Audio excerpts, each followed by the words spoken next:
Hello, in this video, I will show you how to create a test suite from your model. Let's start. Let's say that you wrote some storylines or statories files. You can execute this test specification using Provengo run, and each time you will get a different random test. In fact, depending on how big your test specification, there might be hundreds of possible tests and even more.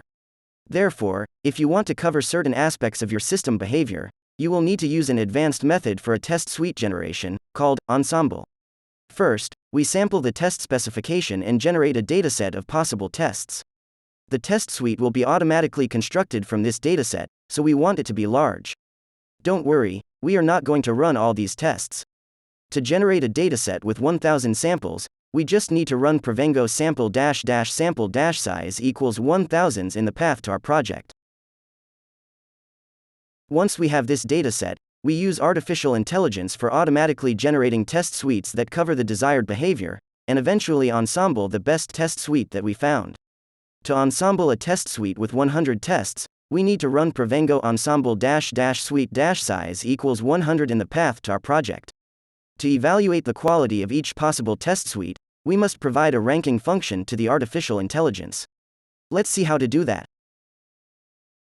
Your project directory has a file called ensemble-code.js inside the meta-spec directory. At the end of this file, you have the following function by default, which tries to cover goals.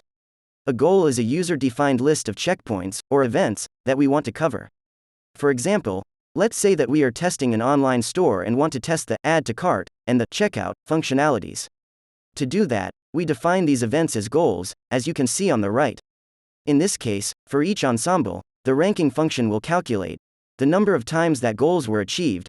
Also, it will calculate the number of goals that are covered. The returned ensemble score takes into account both numbers. This ranking function is simple yet powerful enough.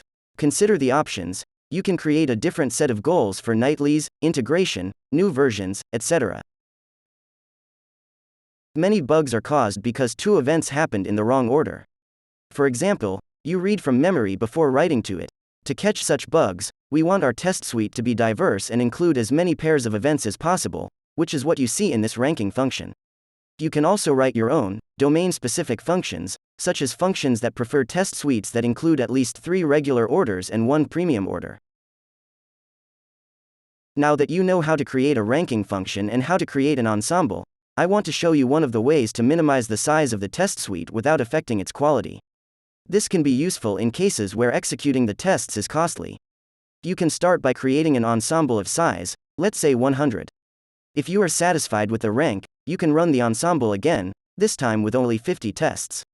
If the rank of the output ensemble is still the same, or at least acceptable, we can run it again with only 25 tests, and so on. That's it. Thank you for watching. I hope you enjoyed this video. Don't forget to visit our YouTube channel for more videos like this.